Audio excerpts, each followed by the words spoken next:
Hey guys, it's Roderick. I'm here with Uncanny Avengers number 5.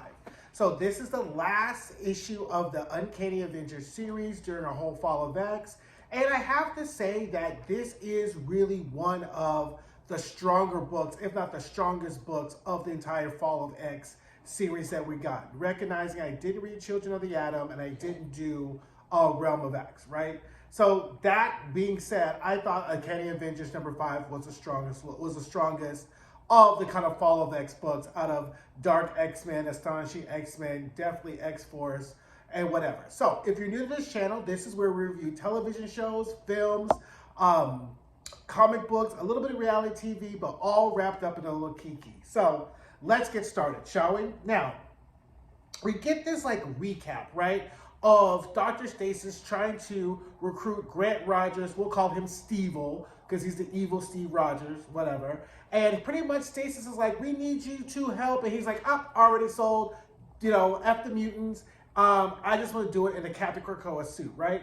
I think I kind of realized, I was like, God, this Captain Krakoa thing was such a really, really, really bad idea by Cyclops, right? So if you recall, Captain Krakoa was the solution that Cyclops came up with. Actually, I take that back. Cyclops didn't come up with the idea.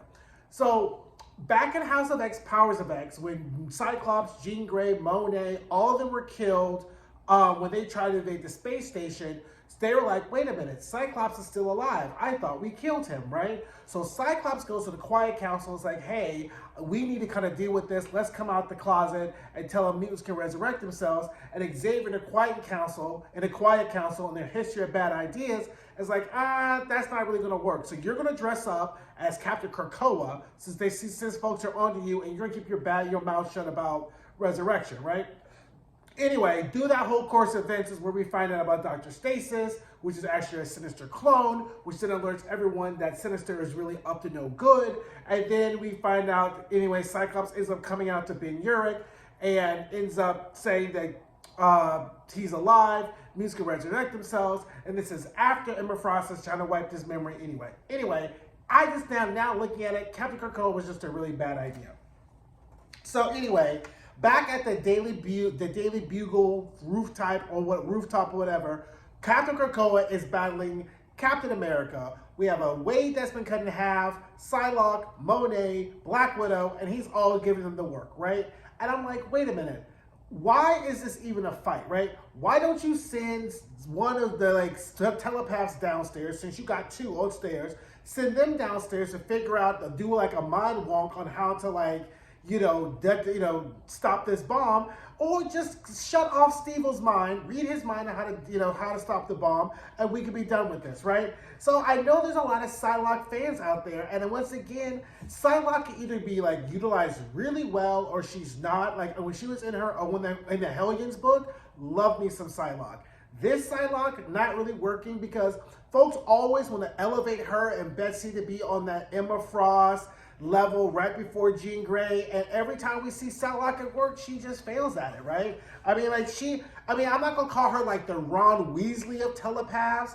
She's a Ginny Weasley telepath, right? She's not at the Hermione Granger level. She's not the Harry Potter level. And really the Weasleys are down here. But Ginny Weasley was pretty useful. So we'll call Psylocke a Ginny Weasley level of telepath, right? So anyway, Stevil is giving them no business or whatever. We get this great Captain America hurls Wade, punches and gouges on his eyes, whatever. And then Rogue pops in on the Avengers, interlink and was like, hey, we can't stop this bomb. I don't know what to do. And then somehow Stevil can hear this and he's like, oh, I know exactly what to do. Take me down there. Now our telepath can read minds and say he's lying. So then Rogue is like, look, I'll take this to Area 51. We get our whole Armageddon tail cam in as I'm cutting off whatever. And Wade's like, how is this going to happen? And then Stevil lets it known that Wade is in love with Rogue. And I was like, did I miss this in this first 5 issues that Wade is somehow in love with Rogue? I don't know how I missed that, but whatever. So then All of a sudden, Captain America's like, look, I don't know what else to do. She's gone already. So Quicksilver snatches up Wade and races him over there. And then he's like, look, we only got a second. I can't get close to explosion, but I'm going to pin you down. When Rogue drops a bomb, heal her, and then basically y'all both can survive, right?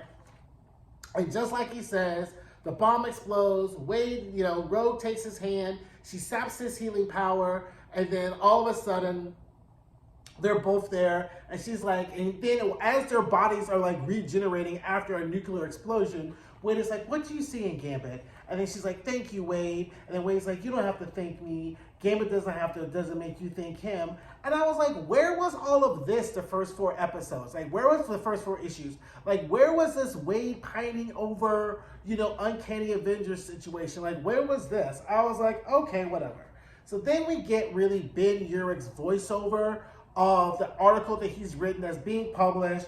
And we find out that Captain Krakoa has been exposed as Stevil. He's going for trial. But guess what? Stevil walks away innocent, right? And even though the X-Men was framed, we get the data page, again, that says Cyclops will be held. Cyclops' trial will be held in Paris, France, and that is really going to be the entire Mutant on trial. This was a data page by Dr. Stasis. It was all the X books for that month. So it's the same. So it's the same data page.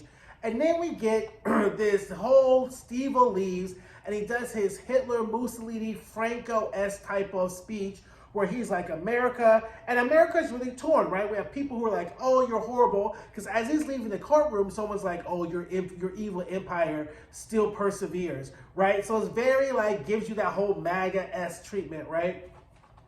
And then we have people who obviously are anti-Stevil. So they're going on, and Stevil gives a speech and how America failed humans by letting the mutant problem go. And he's not really about protecting a flag. He's a flag smasher. And he tears the flag and says, mutants kill, humans love, and really all the propaganda that Orcus wants to kind of put out there. And then Wade throws his cup at him, and the whole thing goes. And again, the ending is not the satisfactory ending that I wanted, but the fact is we know that I knew going into this book, the Uncanny Avengers was not going to stop Orcus. So we got some type of movement, and we really kind of raises the stakes, right? Of how Orcus is really going on with their kind of whole propaganda. But what kind of made me feel some type of way was when Captain America's like, oh yeah, America's the most frustrating and the best country ever. And I don't know, I'll always be okay. And I got my best friends with me because I haven't lost any friends. And it's like, yay! The X-Men has lost Rogue, Monet, Psylocke. They've lost a lot of friends, right? So that's why I'm not going to go in about the Avengers. They're doing the best they could.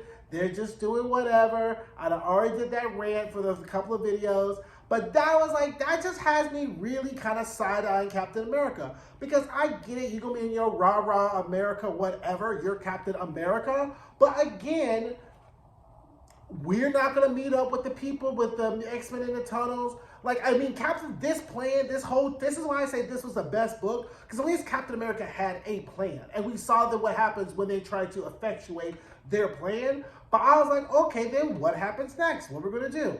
I guess we'll find out in the Fall of the House of X, Rise of the Powers of X. So overall, this book was a really good bridge to the next issue or whatever. It was just frustrating because with five or six of these books, you really wanted to learn something else. Get the stakes, see at least a smidgen of victory for the mutants, and we're really not going to see anything. Like, it really was trauma porn, just seeing how many L's the mutants are catching through all these books, from Astonishing X-Men to Dark X-Men to Uncanny Avengers to X-Force. Like, it's just L, L, L, L, L, L, L. But you know what? It's always the darkest before the dawn. At least that's what they told us during the Mutant Massacre. So anyway, that is Uncanny Avengers number 5. Let me know what you think. Don't forget to like. Don't forget to comment. Don't forget to subscribe. I still have X-Force. Original X-Men number 1 that will be dropping soon, and then I'll do my Fall of X wrap up as well. So anyway, guys, and then of course I'll be doing the Rise of the Powers of X. I'm in it with the X-Men until we for a decent while. So I'll be reviewing all of the a bunch of X-Men books or whatever like that coming up next month. Definitely Rise of the Powers of X, Fall of the House of X, the original X-Men and those subsequent series, the Magneto Resurrection I'm definitely doing. And that's it there. If there's some other books you want me to review, drop down in the comments and let me know. Otherwise, thanks. Don't forget to like, don't forget to comment, subscribe, and I'll see you guys soon. Bye.